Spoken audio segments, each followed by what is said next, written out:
एक कुमारी पुलिस वाली को एक शादीशुदा पुलिस वाले से प्यार हो जाता है और इन दोनों के बीच गहरा प्यार हो जाता है और यहाँ तक कि उन दोनों में जिस्मानी रिश्ता बनने लगता है। तब कुमारी पुलिस उस शादीशुदा वाले पुलिस से शादी के लिए जिद करने लगती है, लेकिन शादीशुदा पुलिस वाला शादी से इनकार कर देता है और शादीशुदा पुलिस वाले यह कहता है कि जैसा चल रहा है वैसे ही चलने दो। लेकिन कुमारी पुलिस उस पुलिस वाले पे बार बार दबाव डाल रहा था। इस बात को लेकर उन दोनों के बीच कहासुनी और लड़ाई झगड़ा शुरू हो जाती है।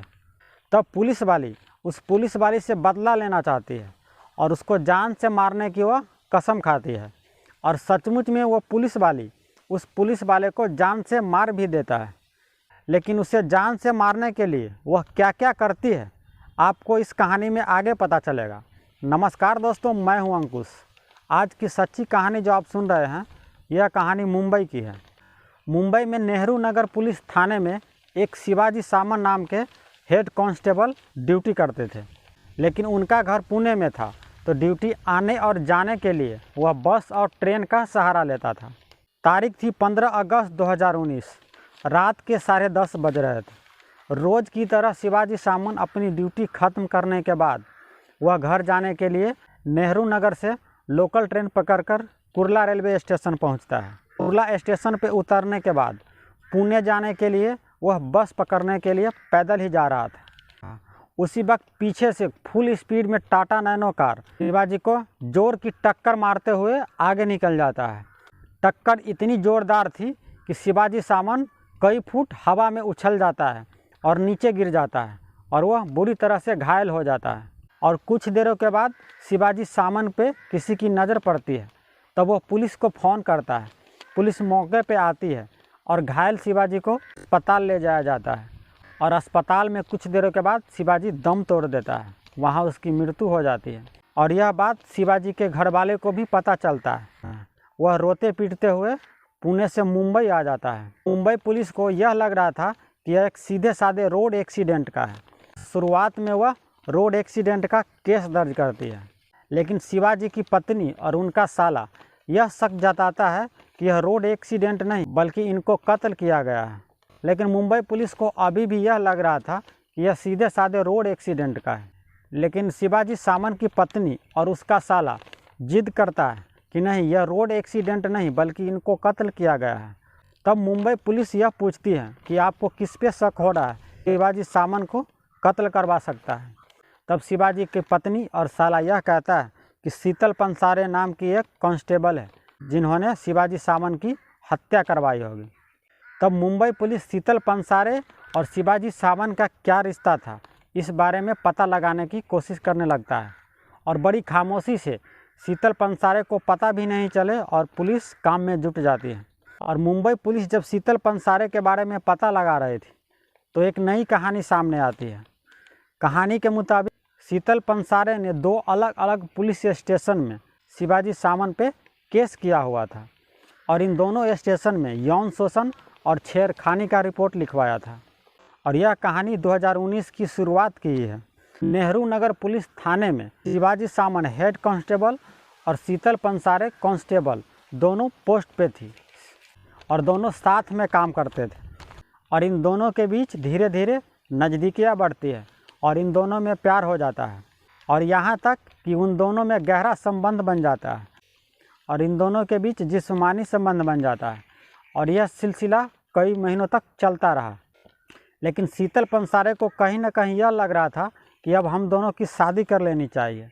तब शीतल पंसारे शिवाजी सामन को शादी के लिए कहता है, लेकिन शिवाजी सामन पहले से ही शादीशुदा था और यह बातें शीतल पंसारे को पता भी था।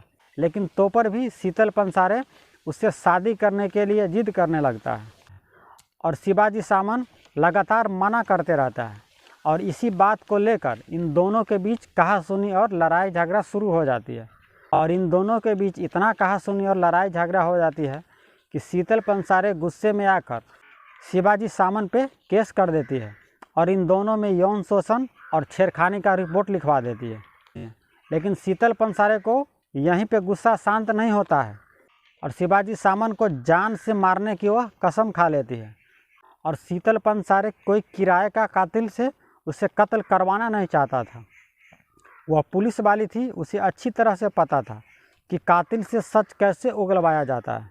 तब वह सहारा लेती है इंस्टाग्राम की। इंस्टाग्राम पर एक धनराज यादव जो बस ड्राइवर था और वह रहने वाला था तमिलनाडु का, उससे वह दोस्ती करता है और दोस्ती के कुछ ही दिनों के बाद उससे वह शादी कर लेती है।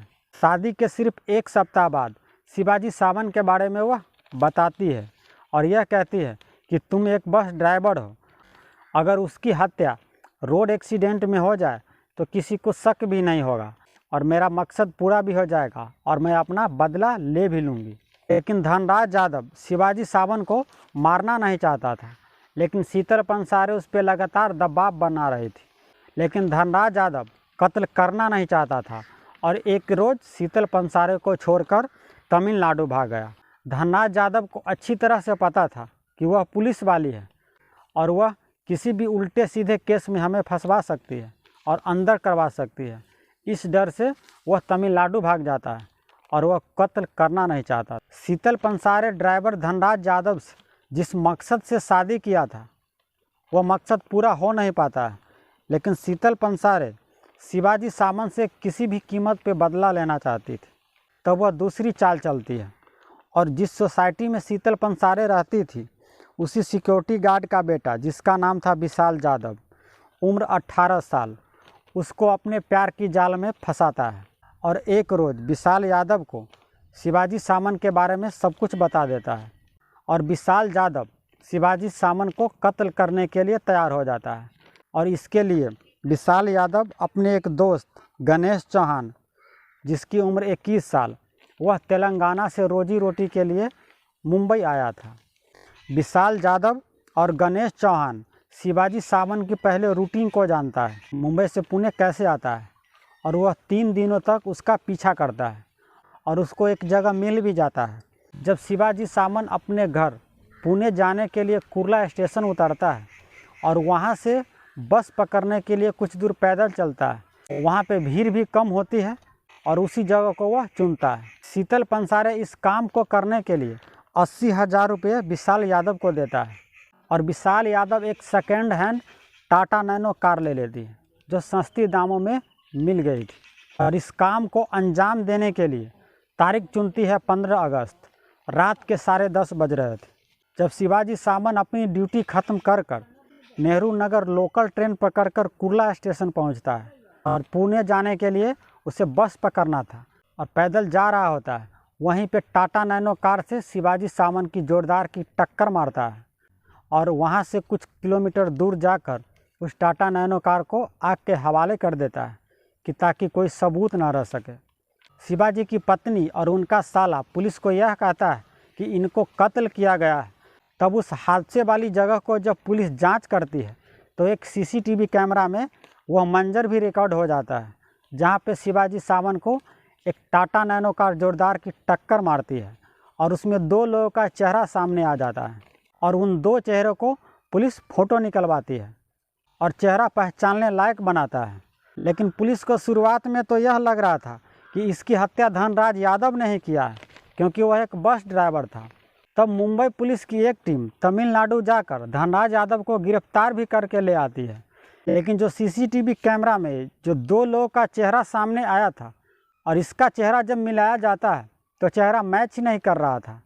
तब यही फ़ोटो धनराज यादव को दिखाया जाता है, जिसमें से वह एक विशाल यादव को पहचान लेता है, क्योंकि जिस सोसाइटी में शीतल पंसारे रहती थी कुछ दिनों तक धनराज यादव उसके पति के तौर पे उसके साथ उस सोसाइटी में कुछ दिनों तक रह चुका था और वह सिक्योरिटी गार्ड का बेटा था, तो उसे वह पहचानता था।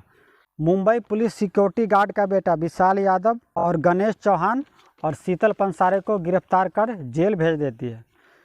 तो यह थी आज की सच्ची कहानी दोस्तों। इस कहानी के माध्यम से हम किसी को भावना को ठेस नहीं पहुंचाना चाहते हैं, बल्कि हम आपको सतर्क करना चाहते हैं। तो अब आप हमें दीजिए इजाज़त, हम आपसे अगले वीडियो में मिलते हैं। तब तक आप अपना और अपने पूरे परिवार का ख्याल रखिएगा। जय हिंद, जय भारत।